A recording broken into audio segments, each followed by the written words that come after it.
Bentar, kok nggak merah? Sini. Belum. Belum. Oh ya, oke.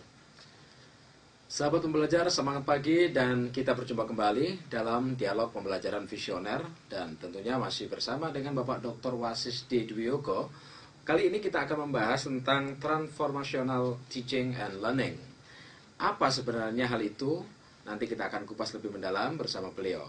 Semangat pagi Pak Wasis. Semangat pagi Mas Darman. Iya.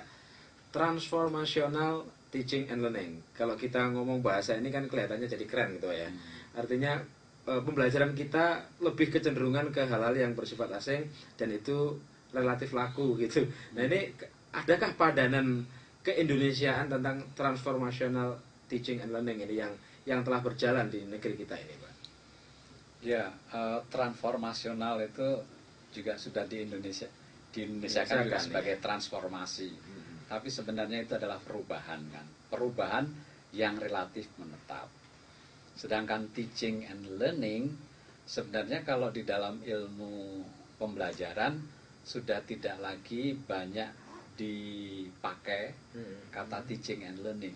Jadi itu semuanya dipakai menjadi instruction. Tetapi maksudnya adalah bagaimana itu proses belajar mengajar.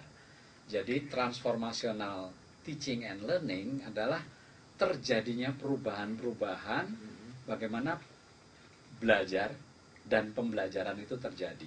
Iya. Nah, sebenarnya kalau kita mau lihat tonggak-tonggak perubahan pembelajaran itu sejak dunia ini ada, dari mulai Nabi Adam dan Hawa, orang belajar dari mana ya? Anaknya Nabi Adam dan Hawa. Ya dari sumber, dari wahyu. Dari contoh Ya, dari yang Adam diberikan. dan Hawa. Oh, anaknya Pak ya. Ya, anaknya. Lalu beranak cucu dan semuanya juga belajar masih dari orang Tua. belum bisa belajar belum ada media lain yang dia bisa pelajari. Jadi dia belajar bisa dari orang dan lingkungannya. Tetapi setelah muncul adanya teknologi cetak, ya sebelum itu ditemukannya huruf misalnya, angka, sehingga orang bisa menulis. Setelah ditemukan itu lalu muncul teknologi cetak abad 15. Maka terjadi perubahan yang relatif menetap. Karena apa? Karena orang bisa belajar bukan hanya dari orang saja. Juga bisa belajar dari kitab, dari buku Dari yang kitab, ada. dari buku. Jadi dia bisanya di kamar sendirian membaca buku. Nah, itu tonggak yang perubahan yang pertama. Tonggak perubahan yang kedua adalah adanya teknologi audio, yaitu radio. Maka orang bisa belajar sambil di sawah, sambil di pasar, mendengarkan radio. Kita masih ingat sekali dengan acara-acara ketika Orde Baru dari desa ke desa, Misalnya acara itu, penyuluhan, ya, itu. Acara dari BBC belajar bahasa Inggris. Betul. Dan itu menjadi massal. Lalu setelah itu juga ada muncul teknologi yang bisa merekam, yaitu pakai kaset, tape recorder, ya, sehingga guru bisa mengajar dengan cara dia direkam dulu, lalu dia diperdengarkan. Di situ terjadi perubahan juga. Jadi sudah ada perubahan yang dari orang, perubahan dari teknologi cetak, dan perubahan dari teknologi audio. Setelah muncul teknologi audio, terjadi transformasi lagi, perubahan adanya Video.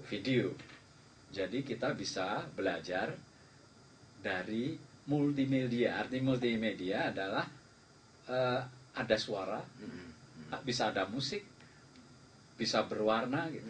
Multimedia ini kan ada dua, multimedia atau multimedia gitu Pak. Kan ada dua kata yang bisa mengandung konsep makna yang berbeda. Ya, maksudnya itu bahwa cetak,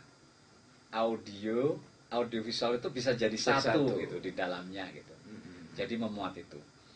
Nah, setelah teknologi audiovisual dengan videonya, maka muncul teknologi adanya perubahan komputer sekitar tahun 80-an. Cuma sayangnya pada waktu teknologi audio dan audiovisual, kita di Indonesia masih belum bisa merasakan adanya perubahan itu.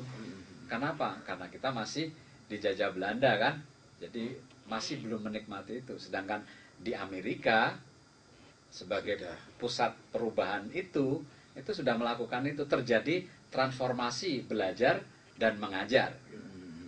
Begitu juga setelah munculnya teknologi komputer, maka terjadi transformasi lagi, bahwa belajar, bayangkan dulu kalau kita mengetik, ya, mengetik kalau salah masih di tip X, tapi sekarang mengetik salah masih cukup di delete saja dan bisa disimpan, nanti bisa dipanggil lagi. Terjadi perubahan juga yang besar. Nah, di dalam komputer itu semua teknologi yang awal tadi, teks, audio, audiovisual, bisa masuk di dalam teknologi komputer. Yang perubahan berikutnya lagi adalah adanya teknologi internet. Dengan ada internet itu, maka semua data, yang data multimedia, juga bisa dipindahkan dari satu tempat ke tempat yang lain, bahkan jauh dari Amerika, teknologi dari webinar sini. gitu ya, sudah bisa. Setelah muncul teknologi internet, muncul lagi teknologi dengan HP, mobile learning, yang dikenal sebagai M-learning, mobile learning. Pada waktu komputer dikenal e-learning, electronic learning.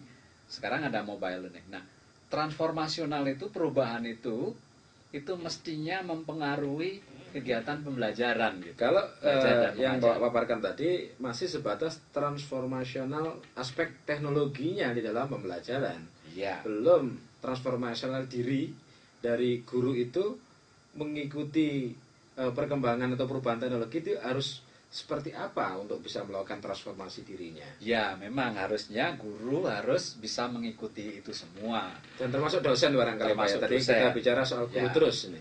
Tetapi memang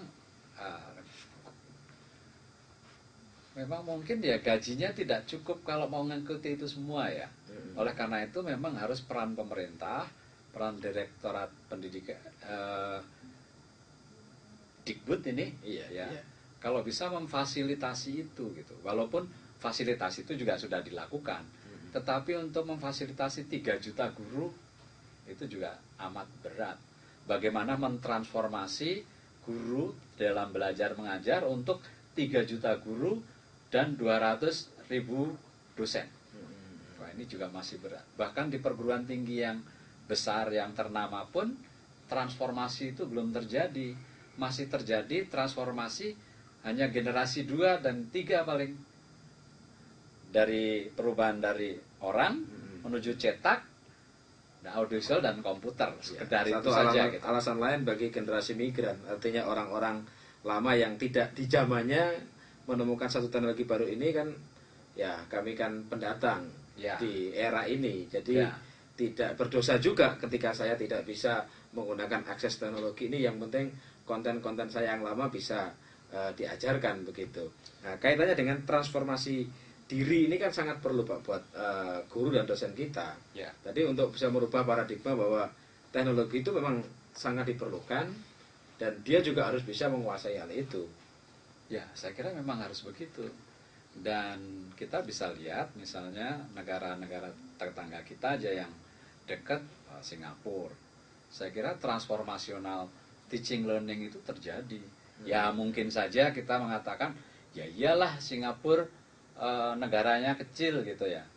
Tapi sebenarnya kita punya contoh lain, yaitu Cina. Dia punya 1 miliar penduduk, tapi terjadi juga transformasional teaching learning di sana. Sekarang mana barang elektronik yang tidak bisa dibuat oleh Cina? Betul. Nah, saya kira itu. Jadi transformasional teaching and learning itu harus kita lakukan karena kita harus mengikuti perubahan-perubahan yang terjadi di dalam masyarakat kita. Ya. Dan intinya adalah perubahan eksternal dari teknologi tadi harus dibarengi juga oleh perubahan yang harus disiapkan dalam diri masing-masing untuk menjadi mengikuti, memantaskan diri hidup di era yang sekarang ini. Ya, saya baik, terima kasih Pak Wasis. Pemirsa, itulah perbincangan kita tentang transformational teaching and learning. Semoga kita para guru, para pembelajar mampu mentransformasi diri kita menjadi insan-insan yang siap menghadapi zaman dan ikut perkembangannya. Semangat pagi dan sampai jumpa.